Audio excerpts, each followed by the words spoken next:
ఉన్న విజయవాడ నగరంలో ఒక బేభత్సం సృష్టించడానికి జగన్మోహన్ రెడ్డి ప్లాను. బేభత్సం సృష్టించి ఇవాళ దగ్గర ఉన్న 11 మంది ఎమ్మెల్యేలు అతను తీసేస్తే 10 మంది ఎమ్మెల్యేలు ఏదో గూటికి చేరదామని ఒక ఆలోచనలో ఉన్నారని అతనికి రిపోర్ట్ తెలిసి దాన్ని విజయవాడలో భయంకరమైనటువంటి ఒక ఘర్షణ వాతావరణం సృష్టించాలన్న ప్లాన్ తో నిన్న వచ్చాడు. పోలీసులు బట్టలు ఓడదీస్తావా? 5 సంవత్సరాలు ఏ పోలీసులతో తెలుగుదేశం కార్యకర్తల మీద అక్రమ కేసులు పెట్టించావు నువ్వు? ఆ పోలీసులను వాడుకొని ఆ పోలీసుల సస్పెండ్ చేపించి ఆ పోలీసుల్ని జైలుకి పంపించి ఇవాళ నువ్వు పోలీసు వ్యవస్థ గురించి మాట్లాడే అర్హత నీకుందా?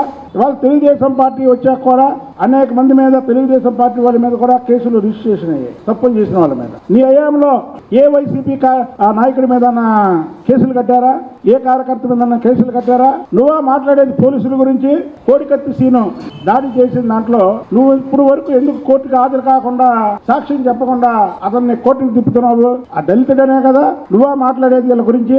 అసలు వంశీ అనేవాడిని నన్ను నువ్వు ఎప్పుడైతే జైలుకి వెళ్ళి పరామర్శించావో చరిత్రహీనుడైపోయాడు జగన్మోహన్ రెడ్డి. దాంట్లో అసలు రెండో క్వశ్చనే లేదు. ఎందుకంటే వంశీ చేసినటువంటి పాపాలు అన్ని నువ్వు ఈ రోజు మళ్ళీ మిర్చి ఆర్టికల్ ఎన్నికల కోడ్ పార్టీ అధికారంలో ఉంది. ఎక్కడన్నా తెలుగుదేశం బ్యానర్ ఉందా చూడండి. ఎక్కడన్నా విజయవాడలో మీరు ఒక్కసారి క్లిప్పింగ్ తీసుకెళ్లి మా ఆఫీస్ కాడ చూడండి ఎన్ని బ్యానర్లు ఉన్నాయో. మేము ఎన్నికల కోడ్ అధికారంలో ఉండి మేము పాటిస్తుంటే అధికారం లేకుండా ఎన్నికల కోడ్ ఎక్కడా పాటించట్లేదు. అదేంటంటే వాళ్ళ కమిషన్ నుంచి వాళ్ళ మీద కేసు పెడితే ప్రభుత్వం పెట్టించిందని తప్పుడు ప్రచారం చేయడానికి. చట్ట వ్యతిరేకంగా వీళ్ళు పనులు చేస్తారు.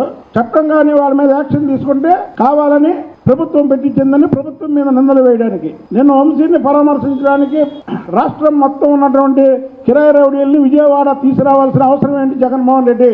నువ్వు మామూలుగా వచ్చి పరామర్శించి వెళ్ళొచ్చు కదా. తెలుగుదేశం పార్టీ అధికారంలో లేనప్పుడు చంద్రబాబు నాయుడు గారు కూడా అనేక మందిని పరామర్శించడానికి వెళ్ళాడు. ఎప్పుడైనా ఇలాంటి వాతావరణం సృష్టించాడా? నిన్న గాంధీనగర్ మొత్తం కూడా భయప్రాంతులు అయిపోయారు ప్రజలు.